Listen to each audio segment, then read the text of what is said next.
All right, boys and girls, the newest chapter of what we need to fix is this right here is dead center, and then this fenestron. This right here is the exact width of this one here.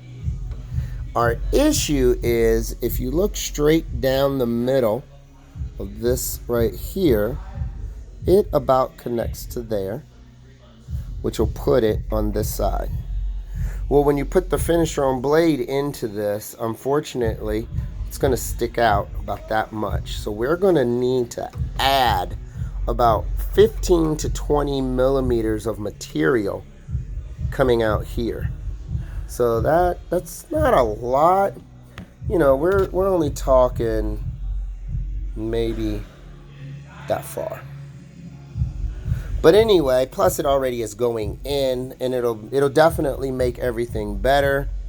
It's just gonna have to reprint this entire piece starting there. But like I said, with the mechanics that I have right here, it'll keep everything nice and straight. And thank goodness we were doing these mechanics at the same time as we're working on developing our plug here. So stay tuned and we'll see what the next update is.